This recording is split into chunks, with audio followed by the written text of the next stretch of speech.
It's time for Fire Field Vision, powered by NovaCare. Each and every week we take a look at some of the key plays and also some of the key situations in the contest. Some things the Fire did well, some things the Fire can improve on as we take a look after the 1-0 win over Columbus last week. And this is the time you guys shine. You break it down for me, and I sit here and take notes and learn on this stuff. Well, a lot of clips, a lot of good clips, but we try to pick the best ones, you know, and I think it's important because when you see the first one, and I think it all starts with just distribution from the back, you know, where a guy like Bava gets the ball and his ability to make a great pass out of the back and start that transition and the counterattack. And then I think there was a lot of good link-up play and good movement that we saw. And you see this early play on here. Great just outlet to find Harrington.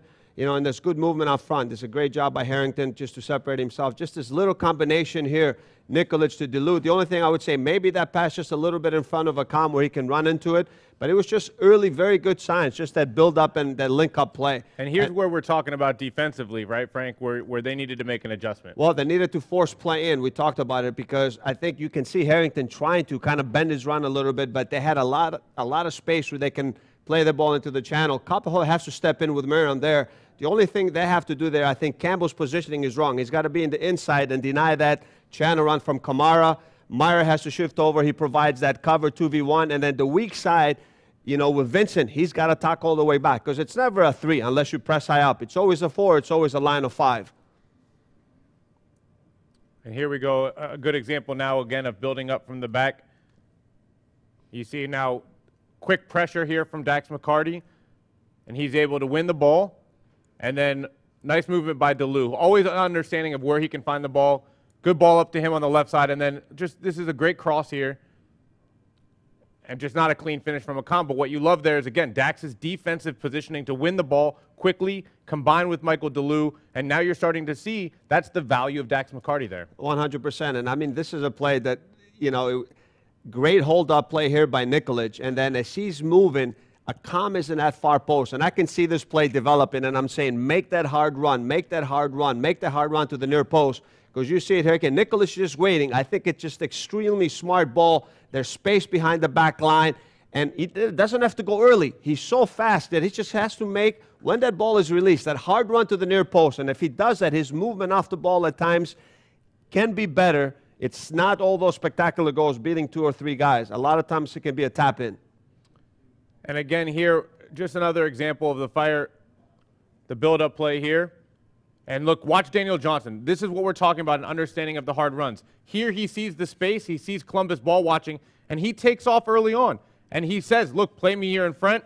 Great movement from Daniel Johnson, and good composure here. Cuts it back, just needs to put a little bit more air under that shot, and he's got a goal. But more importantly, it's his understanding of the space, when to move and how to move. A hard run there and an understanding, hey, if I start this run early on, the ball is going to be on. Nikolic gets his head up, rewards that movement, and that's what we've loved from Daniel Johnson in his early appearances, his ability to move on the ball and off the ball. Yeah, exactly, Paul. And that's so hard to track because if you can see, as the plays develop and you have at least all the defenders, they're watching the ball. So he's you know, making that diagonal run, splitting the outside back and in between the center back. And then not only his movement, but the timing of the pass was great. And obviously after that, when he gets it, his composure, you know, the little fake where he loves to cut inside or he cuts inside again.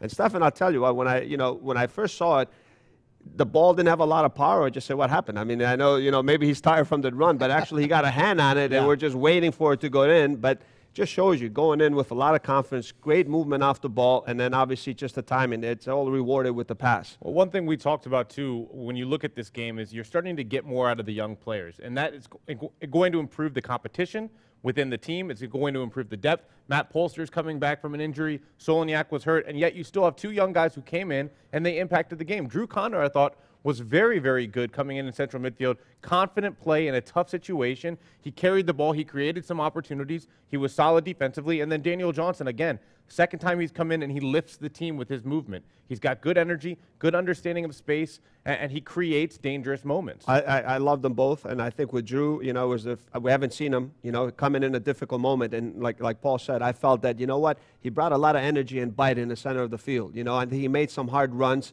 He went in some hard tackles. He wasn't scared. He had some good plays where he went forward, and one time he got, broke through and he won a foul one time. He had a shot in the far post. But I agree with you, because now the guys that are not in, they got to say, listen, training becomes important.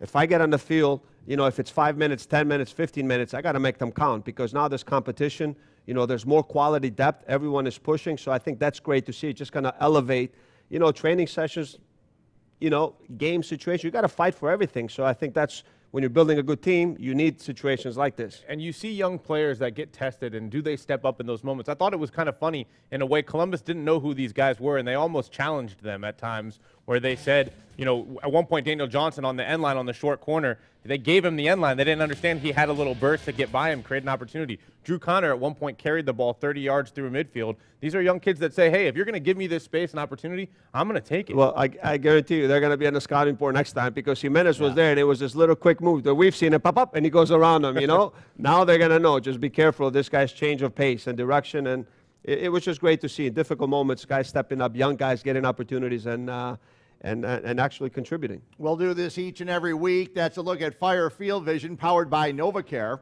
This coming weekend, the Chicago Fire wrap up their 3-game homestand. New England Revolution in town, a 4 o'clock kick. Get your tickets at chicago-fire.com.